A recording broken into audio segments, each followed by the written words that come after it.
Good morning everyone, welcome back to a new blog. আজকে আবার ফিরলাম একটা নতুন ব্লগ নিয়ে আপনাদের জন্য। আর আজকে এখন বাজে ভোর 4:30। তখন বেরিয়ে পড়েছি গাড়ি নিয়ে একদম দিল্লির উদ্দেশ্যে। এখন কলকাতা এয়ারপোর্টের দিকে যাচ্ছি। আর কলকাতা এয়ারপোর্ট আজ খুব সাজানো হয়েছে, তার কারণ যেদিন আমি ট্রাভেল করছি সেদিন হলো 15ই আগস্ট। আর 15ই আগস্টে আমাদের দেশ স্বাধীন হয়েছিল, সেটা আমরা সবাই জানি। তাই জন্য আমাদের দেশ খুব সুন্দরভাবে সাজানো হয়।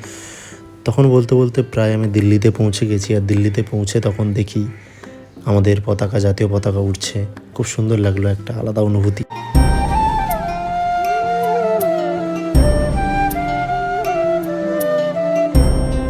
আর খানিকক্ষণ বাদে বঙ্গভবন পৌঁছে যাব, তারপর দেবপ্রিয়াও আসবে ওদিক থেকে।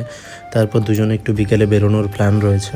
একটু সময় কাটিয়ে তারপর আমরা বেরিয়ে পড়েছিলাম জামা মসজিদ এবং রেড ফোর্টের উদ্দেশ্যে। আর যেহেতু আমরা সবাই জানি যে রেড ফোর্ট এবং দিল্লির বড় বড় প্রতিষ্ঠান আজকে সমস্ত জায়গা বন্ধ থাকবে, যেহেতু আজকে 15ই আগস্ট, তাও বেরিয়েছিলাম। কিন্তু জামা মসজিদের এই যা ভিড় দেখে সত্যি কথা বলতে আর ভেতরে ঢোকার কোনো ইচ্ছা হয়নি। তাই আর দেরি করলাম না, পৌঁছে গেলাম আমরা সিপি অর্থাৎ কনট প্লেস। আমরা যখন গিয়ে জামা মসজিদে পৌঁছাই দুজন, ভাবলাম একটু ওই কাবাব খাবো, এইসব ভিডিও দেখে অনেক প্ল্যান করে গেলাম। আমরা ঠিক যাচ্ছি, ঠিক আছে চল না একটু হাঁটি। এখন দেবপ্রিয়া বলছে হাউস অফ এসেলে যাবে কনট প্লেসে। আমরা এর আগের বারে যখন এসেছিলাম হাউস অফ এসেল দেখেছিলাম, আর সেটার উদ্দেশ্যে এখন যাচ্ছি। ওর আবার এখানে জুতো কেনার শখ হয়েছে, খিদেও পাচ্ছে এদিকে। ভাবলাম জামা মসজিদে ওখানে গিয়ে কাবাব খাবো, এইসব খাওয়ার পরে তারপরে আমরা এখন বুঝতে পারছেন দেবপ্রিয়া আমাকে বলছে আজকের দিনে কেউ আসে, এসছি তাও আর আমাকে কথাও শুনতে হচ্ছে, ভাবতে পারছেন। এই যে নতুন জামা কাপড় পরে বেরিয়ে এসছে আজ ঘুরবে বলে, শুধু ঘামছি আর কি বলবো। এদিকে দুজনের হাঁটতে হাঁটতে এত খিদে পেয়ে গেছিলো, তাই জন্য সামনে একটা KFC দেখলাম। দুজন ঢুকে গেলাম KFCতে, খাওয়া দাওয়া করলাম খুব ভালো মতো।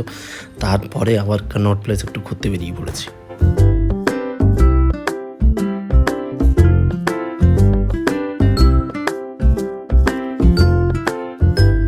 15 তারিখে এসে পৌঁছানোর পরে বিকেলে এইসব প্ল্যান করার পরে তারপরে 16 তারিখ মানে তার পরের দিন ঘুরতে বেরিয়ে পড়েছি। একটু ভেবেছিলাম ইন্ডিয়া গেট একটু সামনে থেকে দেখবো, কারণ এর আগের বারে যদিও আমরা দেখেছি, বাট যেহেতু 15ই আগস্ট 16ই আগস্ট ইন্ডিয়া গেট দেখার একটা আলাদাই অনুভূতি থাকবে। কিন্তু দুর্ভাগ্যবশত সেটাও আজ বন্ধ ছিল। একটা অটোরিক্সাকে ধরে একদম বলেছি আমাদের এই যে সার্কেলটা, এটা আমাদের ঘুরিয়ে দেওয়া একদম সামনে থেকে, আমরা তাহলে দেখতে পেয়ে যাবো। তাই জন্য অটোতে ঘুরে ঘুরে ভাবে দেখছি বন্ধুগণ, আর কি করব। তারপর চলে গেলাম ভগবানের কাছে, মানে বলতে চাইছি হনুমান মন্দিরে চলে গেলাম কনট প্লেসে। আর হনুমান মন্দিরটা সত্যি এত সুন্দর লাগলো আমাদের, মানে ব্যাপক লেগেছে। ভেতরে এত পজিটিভ ভাইব, এত ঠাকুর, মানে আলাদাই একটা অনুভূতি ছিল। চলুন এবার ফিরে যাওয়া যাক আবার আমাদের গন্তব্যস্থান, যেটা হলো আমাদের থাকার জায়গা বঙ্গভবন। নেক্সট ডে বেরিয়ে পড়েছি দিল্লি এয়ারপোর্টের উদ্দেশ্যে। আর দিল্লি এয়ারপোর্ট থেকে আমাকে আবার কলকাতা ফিরতে হবে। আর কলকাতা ফেরার আগে আমার হাতে অনেক সময় ছিল, তাই জন্য ভাবলাম একবার লাউঞ্জটা অ্যাক্সেস করে নিই ফার্স্ট টাইম। ভয়ে গিয়ে লাইনে দাঁড়িয়ে পড়েছি একদম ক্রেডিট কার্ড নিয়ে। আর এলিজিবিলিটি যেহেতু চেক হয়ে গেছে, তাই জন্য একদম ঢুকে পড়লাম। আর দেখুন এই হচ্ছে পুরো একদম এখানকার খাওয়ার দাওয়ার লাউঞ্জের।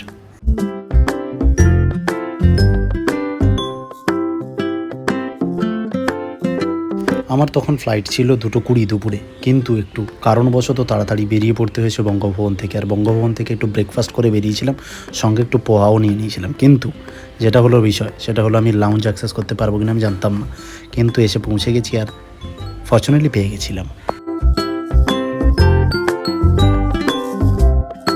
আর এদিকে আমার ফ্লাইট এখন টেক অফ করছে কলকাতার উদ্দেশ্যে। এখন আকাশে উঠতে হবে, সমস্ত কিছু পিছুটান ফেলে রেখে যেতে হচ্ছে দিল্লিতে। দেবপ্রিয়া এখন দিল্লিতে রইল ফর 1.5 month।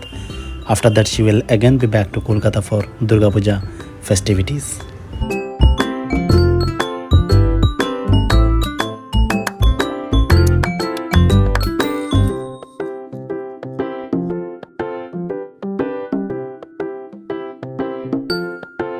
আকাশপথে আমরা কিভাবে একটা শহর থেকে দূর দূরান্তে আর একটা শহরে 2 ঘন্টা 2.5 ঘন্টাতে পৌঁছে যাচ্ছি। বেশ ভালো লাগলো মোটামুটি জার্নিটা। কলকাতা আবার পৌঁছে গেলাম, আবার আমার চেনা শহরে ফিরে আসা। এখন ল্যান্ড করতে হবে বন্ধুগণ। দেখা হবে আবার নতুন ব্লগে, সঙ্গে থাকবেন।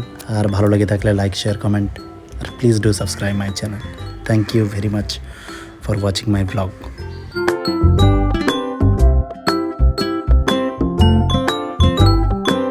And this is not the end, this is beginning. Thank you.